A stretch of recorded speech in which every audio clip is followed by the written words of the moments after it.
नमस्कार दोस्तों, आप देख रहे हैं सिनेमा हॉल और मैं अजय ब्रह्मात्मज। आज बातें सिनेमा की में आज की फिल्म है बेवफा। बेवफा 1952 में आई थी। यह राज कपूर और नरगिस की फिल्म है। अगर आपने अभी तक इसे नहीं देखा हो तो ज़रूर जाके देखें, यह YouTube पर मौजूद है। बात आगे करूं इसके पहले मैं याद दिलाता हूं कि आप सिनेमा हॉल के साथ रहें।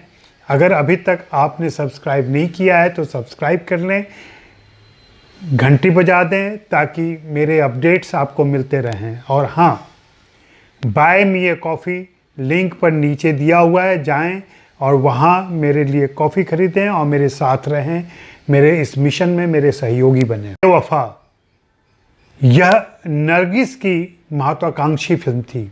कैसे? इसमें नरगिस और राज कपूर हैं और साथ में अशोक कुमार हैं। बात उन दिनों शुरू हुई जब राज कपूर घरौंदा फिल्म की प्लानिंग कर रहे थे। घरौंदा फिल्म की प्लानिंग करते समय उन्होंने नरगिस, दिलीप कुमार और खुद के बारे में सोचा था और वह फिल्म उनकी एक महत्वाकांक्षी फिल्म थी, एक खास फिल्म थी जिसके लिए वे जी जान से लगे हुए थे, उसकी तैयारियों में जुटे हुए थे। नरगिस चूँकि आरके स्टूडियो में आना जाना था, राज कपूर से उनकी पुरानी दोस्ती थी, तो आरके स्टूडियो की हर फिल्म में उनकी बराबर की भागीदारी रहती थी। फिल्म के लेखन और तैयारी के समय से, प्री प्रोडक्शन के समय से, इस फिल्म के दरमियान भी वो मिलती रही। एक दिन उन्होंने अपनी इच्छा प्रकट की। वह यह था कि मैं भी फिल्म निर्माता बनूं। वह चाहती थी कि उनकी भी प्रोडक्शन कंपनी हो जिसके तहत कोई फिल्म आए। इसके लिए उन्होंने राज कपूर से रिक्वेस्ट किया, एक दिन उनको अच्छे मूड में देखकर। राज कपूर ने उनकी बात सुनी और सीधा मना कर दिया। यह बात नागवार गुजरी। नरगिस को इसकी उम्मीद नहीं थी। नरगिस तो यह सोच रही थी कि राज कपूर उनके इतने अच्छे दोस्त हैं तो उनकी खुशी में उनकी भी खुशी होगी, लेकिन ऐसा नहीं हुआ। राज कपूर ने जब मना कर दिया तब नरगिस ने अपनी शर्त रखी कि अगर मेरी फिल्म नहीं बनेगी तो मैं भी घरौंदा में काम नहीं करूंगी। अब यह मुश्किल आन पड़ी राज कपूर के लिए। उन्होंने सोचा कि अगर मुझे घरौंदा बनानी है तो मुझे इनकी फिल्म के लिए हाँ कहना पड़ेगा। उन्होंने हाँ कर दिया, लेकिन साथ में 3 शर्तें रख दी। और शर्तें ये थी कि एक तो मैं फिल्म का डायरेक्शन नहीं करूँगा, दूसरा फिल्म का रोल मुझे पसंद आएगा तभी मैं करूँगा, और तीसरा कि इस प्रोडक्शन कंपनी का नाम बदल दो। यह बहुत ही मनहूस नाम है। तब फिल्म प्रोडक्शन के नाम के बारे में नरगिस ने तय किया था कि इसका नाम नरगिस आर्ट कंसर्न होगा। उनको यह नाम भी बहुत पसंद नहीं, कहा बहुत बोरिंग नाम है ये। नरगिस तैयार हो गई क्योंकि उनको अपनी एक इच्छा पूरी करनी थी, अपना एक सपना पूरा करना था। वो सारी चीज़ों के लिए तैयार हो गई। नरगिस चाहती थी कि इस फिल्म में शंकर जयकिशन का संगीत हो, चूँकि आरके से जुड़े हुए थे शंकर जयकिशन। इस पर राज कपूर ने उनसे कहा कि उनके लिए तुम उनसे बात कर लो, तुम सीधी बात कर लो, पूछ लो उनसे। टेक्नीशियन की मदद करने की बात हुई तो वहाँ भी राज कपूर ने कहा कि तुम सारे टेक्नीशियन को जानती हो, तुम उनसे मिल के पूछ लो, अगर वे तैयार हो जाते हैं तो मुझे कोई दिक्कत नहीं है। नरगिस गई, शंकर जयकिशन से मिली, लेकिन यहाँ एक पेच था। राज कपूर ने नरगिस के मिलने के पहले ही शंकर जयकिशन को बता दिया था कि किसी तरीके से तुम मना कर देना, बहाना बना लेना, कोई भी फिल्म के लिए संगीत मत देना। और वही हुआ। जब नरगिस शंकर जयकिशन से मिली तो उन्होंने किसी न किसी प्रिटेक्स्ट पर, किसी न किसी बहाने से कहा कि हम असमर्थ हैं, हम ये फिल्म नहीं कर पाएंगे। इस बात से ठेस जरूर लगी नरगिस को, लेकिन फिल्म बनाना तो था ही। तो उन्होंने AR कुरैशी को साइन किया। AR कुरैशी यही अल्लाह रखा, जाकिर हुसैन के पिताजी, उनसे संगीत दिलवाया। फिल्म के लिए आखिर राज कपूर तैयार हो गई, चलो हम करेंगे फिल्म। लेकिन तीसरी भूमिका के लिए अशोक कुमार को लिया गया। नरगिस चाहती थी कि अशोक कुमार के साथ भी मैं कोई फिल्म करूं, और वह इस फिल्म में उनकी इच्छा पूरी हुई। दूसरे, नरगिस, राज कपूर और अशोक कुमार की यह पहली तिकड़ी आई थी फिल्म के अंदर। राज कपूर और अशोक कुमार ने भी बहुत कम फिल्मों में साथ काम किया है, तो इस हिसाब से इस फिल्म में काफ़ी नवीनताएं थी। फिल्म की कहानी वही उस ज़माने के हिसाब से जैसे कि छठे दशक में फिल्में बनती थी, अमीर गरीब, लफंगा अमीर, कलाकार चालबाज, इन सब के इर्द गिर्द बुनी हुई थी। रूपा जो फिल्म की नायिका है वह एक गरीब लड़की है, वही अर्न करती है। उसके चाचा जो शराबी हो चुके हैं, जब भी वो पैसे कमा कर नहीं आती तो वे उसकी पिटाई करते हैं। इस बात से उसी चौल में रहने वाले सारे लोग दुखी हैं, क्योंकि यह लगभग रोज़ की बात हो गई है और रोज़गार मिलना कम हो गया है। एक दिन शोर शराबा होता है, राज को पता चलता है, राज का नाम राज कपूर मतलब राज, अशोक कुमार अशोक, यही नाम उनके दिए गए। सिर्फ नरगिस का नाम बदलकर रूपा कर दिया गया था। उनको पता चलता है, राज आते हैं, वो नरगिस पर डोरे भी डाल रहे हैं। नरगिस को समझाते हैं कि अगर तुम्हें पैसों की ज़रूरत है तो कभी मांग लिया करो, इससे तुम्हारी पिटाई तो बच जाया करेगी। और जब नरगिस कहते हैं कि मैंने तुम्हारा पुराना ही कर्ज नहीं चुकाया है तो नया कैसे ले सकती हूँ, तो कहा कोई बात नहीं, तुम आके मेरे घर की सफाई वफाई कर दिया करो। बात आगे बढ़ती है, नरगिस जाती हैं सफाई करने के लिए, तो वहाँ तो कहा कि मैं तो ये बस ऐसे यूं ही मजाक में बात की थी, कोई बात नहीं। और फिर वहाँ एक गाना शुरू हो जाता है जो उस ज़माने में होता था, ये दिखाने के लिए कि दोनों के बीच एक संबंध है। बात आगे बढ़ती है, नरगिस एक दिन तंग आ जाती है अपने चाचा के व्यवहार से और घर छोड़ देती है। दिन भर इधर उधर परेशान रहती है। रात में एक पार्क के पास जाती है, पार्क में लैंप पोस्ट के नीचे सिर टिका के लेट जाती है, थोड़ी देर बैठी रहती है उठंग कर, और वहीं उसको नींद आ जाती है। तभी जब उसकी आँख खुलती है तो उसे पता चलता है कि कोई सामने बैठा हुआ उसके चित्र बना रहा है। ये अशोक हैं, फिल्म के दूसरे कलाकार। अशोक चित्रकार हैं। उनको उसके बैठने का पोज बहुत अच्छा लगता है। एक परेशानी दिखाई पड़ती है, गरीबी दिखाई पड़ती है। और अशोक जो पेंटर हैं, जिनकी पेंटिंग अभी तक बिकना शुरू नहीं हुई है, वे इस बात से खुश होते हैं कि इस बार मेरी पेंटिंग ज़रूर बिकेगी। जब रूपा इस बात पर आपत्ति करती है तो अशोक कहता है कि मैं तुम्हें हर पेंटिंग के लिए 5 रुपये दूंगा। हालांकि बाद में वो कह देता है कि यह पेंटिंग तो हज़ारों में बिक सकती है। रूपा पर बहुत अच्छा प्रभाव पड़ता है इसका। उसके बाद रूपा उसकी मॉडलिंग करने लगती है, पेंटिंग बनने लगती है, पेंटिंग बिकने लगती है। पेंटर चित्रकार की ज़िंदगी में भी सुधार होता है, अमीर हो जाते हैं, और इधर रूपा की भी ज़िंदगी बदल जाती है। रूपा अशोक के साथ ही रहने लगती हैं। इस बीच फिल्म में तो नहीं दिखाया गया है, राज को किसी तरह पता चलता है कि रूपा अशोक के यहाँ रहती है।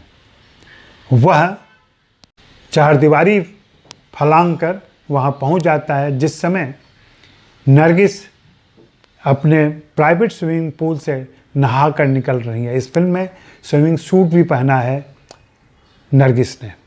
बाज़ाब्ता पूरा एक सीन चलता है उनके स्विमिंग सूट पर। दोनों में मुलाकात होती है, राज और रूपा मिलते हैं, और उसके बाद वो घर में ले जाती है, अशोक से मिलवाती है। यहाँ जो इनिशियल संवाद होते हैं उससे ही पता चल जाता है कि राज के इरादे में कहीं कुछ खोट है, राज के इरादे नेक नहीं हैं। जब उनके बाग का अमरूद वह दिखाता है, रूपा बताती है कि ये तो अशोक ने ही पेड़ लगाए हैं, तो राज बोलता है लगाए कोई खाए कोई। यह कहीं ना कहीं संकेत है। और बाद में इस तरीके के तो कई संवाद आए हैं जिनसे इशारों में राज और अशोक बातें करते हैं और वे एक दूसरे की बातें समझ रहे हैं। रूपा थोड़ी सी भोली है, वह इन बातों में नहीं पड़ती। उसे तो लगता है कि राज उसका प्रेमी है, राज उसको चाहता है और दिलो जान से चाहता है, इसलिए वह मिलने आया है और वह उसे मिला करती है। इस बीच राज की भी स्थिति बदल गई है, शायद वो निकल चुका है। हमें बाद में पता चलता है कि वह किसी गिरोह में शामिल है जिसके तहत वह काम कर रहा है। इसी मुलाकात में बात आगे बढ़ती है तो राज बोलता भी है कि आपके बाग के अंगूर भी अच्छे हैं। इस पर अशोक बोलते हैं अंगूर खट्टे हैं, लेकिन यहाँ भी संवाद इसी इशारे में चल रहा है। और फिर नज़दीकी बढ़ती है रूपा और राज की। रूपा अशोक को छोड़ के राज के साथ घूमने निकल जाया करती है, क्लबों में जाया करती है, मौज मस्ती करती है। और इधर अशोक को उन दोनों की दोस्ती, उन दोनों की यारी ज़्यादा पसंद नहीं आती है। उन्हें लगता है कि राज चालबाज है, राज किसी फिराक में है, वो उसकी नज़र हमारी दौलत पर है और वह किसी प्रकार से नरगिस को अपने जाल में फांस कर ये सब हासिल करना चाहता है।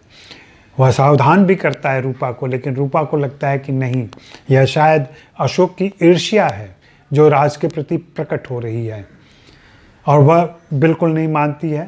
राज उसको झूठा आश्वासन देता है कि चलो हम लोग कहीं और चलते हैं। रूपा पूछती भी है कि अगर मैं अशोक की दौलत लौटा दूं तो भी क्या तुम मुझसे मोहब्बत करोगे? इस पर राज का संवाद बहुत महत्वपूर्ण है कि मैंने तुमसे ऐसे सवाल की उम्मीद नहीं की थी। यह सब कुछ स्पष्ट हो चुका है कि अब राज उसे फांस चुका है और दर्शक के तौर पर हम समझ रहे हैं, क्योंकि जो अलग सीन चलते हैं जहाँ पर यह जाहिर होता जाता है कि राज किसी योजना के तहत ये सब कुछ कर रहा है। हमें अफसोस भी होता है, अशोक से सहानुभूति होती, क्योंकि दर्शक के तौर पर हम जान रहे होते हैं कि रूपा क्या गलती करने जा रही है। अशोक के मना करने के बावजूद, अशोक की सावधानी के बावजूद रूपा एक दिन निकल जाती है राज के साथ, और फिर वही होता है, राज उसके जेवरात लेकर भागता है घर। फिल्म का एंड उस ज़माने के हिसाब से रखा गया है, अच्छे को अच्छा, बुरे को बुरा, लेकिन इसमें अच्छे का भी बुरा होता है, बुरे का तो बुरा होता ही है। फिल्म का क्लाइमैक्स आज के हिसाब से लोगों को पसंद नहीं आएगा।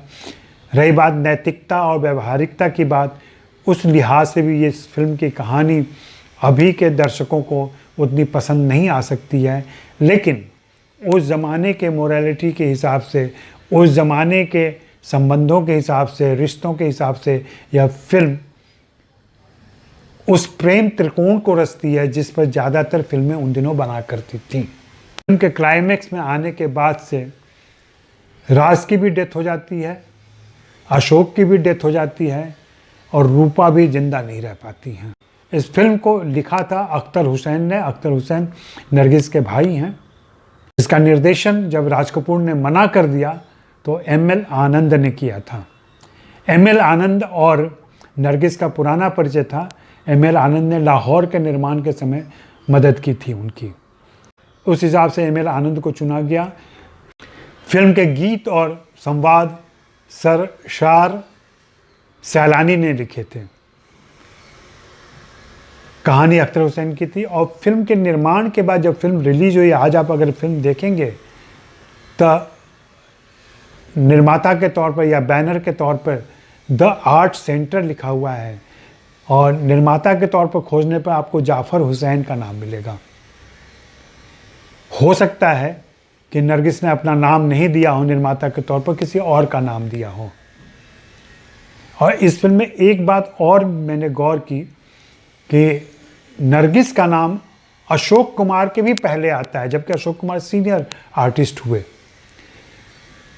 पहले नरगिस, फिर अशोक कुमार, फिर राज कपूर का नाम आता है। इन दिनों ऐसी बात हो जाती है तो लोग कहते हैं कि ये कितना विमेन ओरिएंटेड हो गया और नायिकाओं और महिला कलाकारों के सशक्तिकरण की बात हो गई। ये सशक्तिकरण तब से चला आ रहा है और इस तरीके के प्रयास किए जा रहे हैं। इस फिल्म में 7-8 गाने थे जो सिचुएशन के हिसाब से थे, और फिल्म में पियानो भी है जो उस ज़माने का बहुत ही मशहूर एक इंस्ट्रूमेंट होता था, और प्रायः हर नायक या सहनायक उसको बजाया करता था, कभी कभी नायिका भी बजाया करती थी।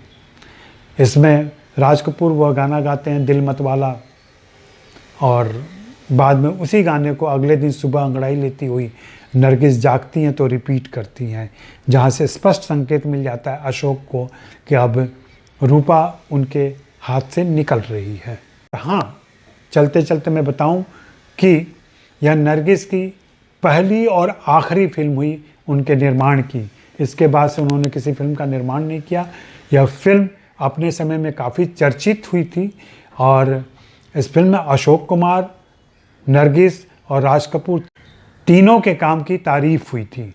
और कहते हैं ऐसा कि अगर उस समय पुरस्कारों की व्यवस्था रहती और पुरस्कार चल रहे होते तो इनको ज़रूर पुरस्कार मिला होता।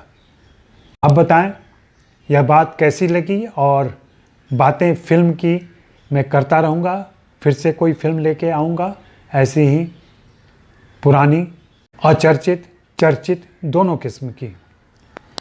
फिर से याद दिला दूं कि सिनेमा हॉल सब्सक्राइब करें। मैंने पहले ही कहा है कि मैं जल्दी ही लाइव शुरू करूंगा, जहां आपके सवालों के जवाब भी दिया करूंगा लाइव।